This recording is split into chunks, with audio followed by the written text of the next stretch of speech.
Good afternoon, and welcome to the National Press Club. My name is Alan Bierga. I'm a reporter for Bloomberg News and the president of the National Press Club. We're the world's leading professional organization for journalists and are committed to our profession's future through our programming and by fostering a free press worldwide. For more information about the Press Club, please visit our website at www.press.org. To donate to our programs, please visit www.press.org/library. On behalf of our members worldwide, I'd like to welcome our speaker and attendees at today's event, which includes guests of our speaker as well as working journalists. I'd also like to welcome our C-SPAN and public radio audiences.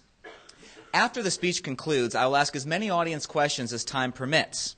I'd now like to introduce our head table guests. From your right, Frances Eberly, Executive Director for the National Science Teachers Association. Kyung Song, of the Washington Bureau of the Seattle Times. Sarah Brown Westling, an English teacher at Johnston High School of Johnston, Iowa, and the National Teacher of the Year.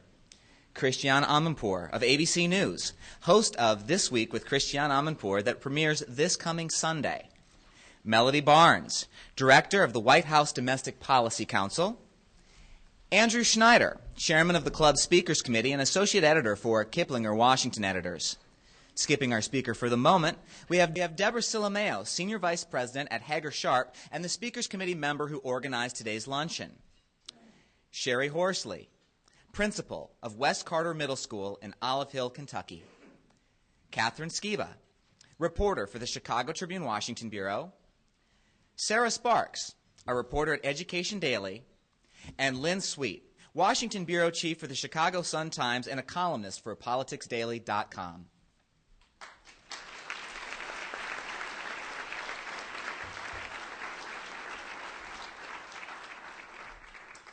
Our speaker today calls education the civil rights issue of our times, framing reform debates in terms of social justice. To understand this sense of mission, you might look at his childhood in Chicago, where his mother, Sue Duncan, started an urban tutoring program for disadvantaged kids on Chicago's South Side in 1961. Arne Duncan was there, tutoring, playing basketball, and learning. He once said that education could literally be the difference between life and death. In his words, the guys who got killed were the ones that didn't finish high school. No one who went to college got killed. He played professional basketball for 4 years after he graduated Harvard before returning to Chicago and becoming the longest-serving big city school chief in the country. Then, his friend and president, Barack Obama, tapped him to lead the Department of Education. Last year's Economic Recovery Act doubled his department's budget. He's proposing a longer school year, requiring for-profit colleges to prove they train students for gainful employment, and closing schools that don't perform.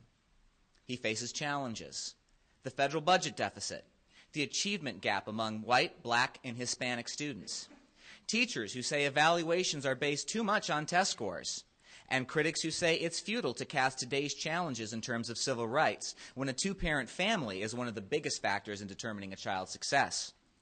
Today, he's here to talk about how he's going to address these challenges. Welcome to the National Press Club, Education Secretary Arne Duncan.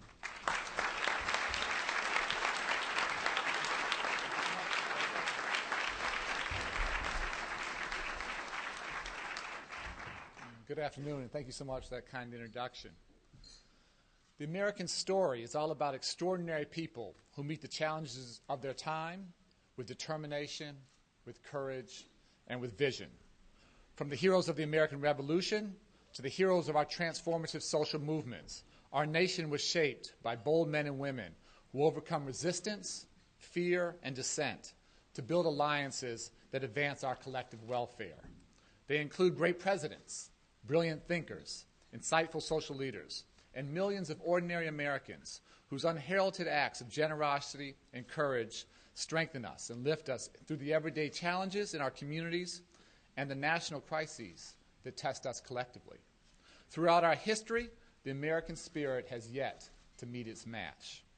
And in this ongoing American story, circumstances periodically conspire to redirect our course and lead us to a new and a better place where yesterday's problems fade and tomorrow's solutions emerge with great clarity and force.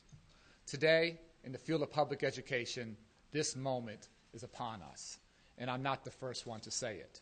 From journalists to educators to politicians and parents, there is a growing sense that a quiet revolution is underway in our homes, in our schools, in our classrooms, in our communities.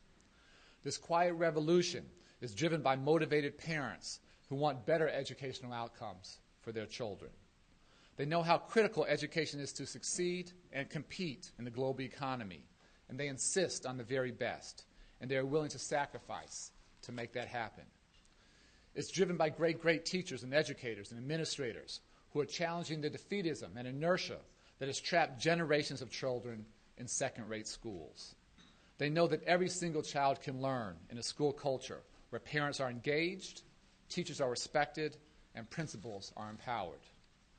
It's driven by elected officials, community leaders, and stakeholders outside the school system who value education enough to fund it adequately and give generously of their time and energy and their resources. They know that quality education, more so than ever before, is the cornerstone for a strong economy in the 21st century. It's driven by foundations and entrepreneurs that see the kind of fresh, new thinking that every sector of society needs in order to change and grow and improve. They are fronting real money and enlisting smart, creative people willing to try new approaches to educating America's underserved children. And I'm especially honored to be part of an administration that is playing a modest role in sparking this quiet revolution. We arrived in Washington at a time when America was deeply divided over the proper federal role in educational policy. No Child Left Behind forced some hard conversations around issues like accountability and the achievement gap, but also triggered some negative consequences. It caused states to lower their standards, mandated impractical remedies, and incentivized the wrong behavior among some educators who put standardized testing ahead of a well-rounded curriculum. Rather than driving reform at the local level, NCLB fed long-standing frustration with federal overreaching. In February 2009, with the economic crisis at hand, the President signed a historic law to stimulate the economy and, among other things, rescue states facing unprecedented budget cuts. The $786 billion American Recovery and Reinvestment Act included $48 billion to help save or create 400,000 jobs, most of them in education, literally staving off an education catastrophe in our nation's classrooms. It included $17 billion for Pell Grants to send more young people to college and meet the national goal of producing the highest percentage of college-educated workers in the world by 2020, by the end of the next decade. The President clearly recognizes that America must educate her way to a better economy. And as he has said, the nations that out-educate us today will out-compete us tomorrow. Included in that Recovery Act was, by the standards here in Washington, a relatively small provision authorizing the Department of Education to design and administer competitive programs aimed at improving education in 4 core areas of reform: standards, teachers, data, and school turnarounds.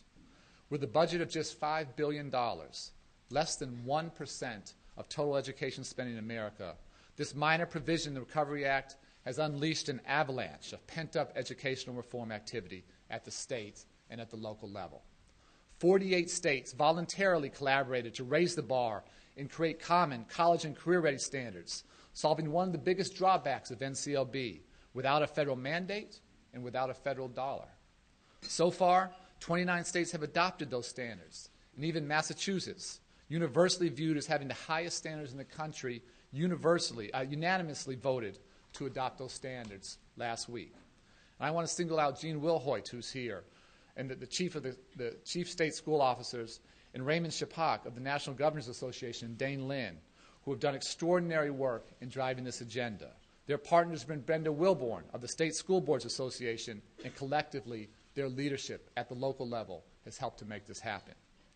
And I also want to salute our governors and legislators for their work on Race to the Top. 46 states in the District of Columbia brought together labor unions, school superintendents, and elected officials to compete for Race to the Top funds. In support of these applications, 13 states altered laws to foster the growth of good charter schools, and 17 states reformed teacher evaluation systems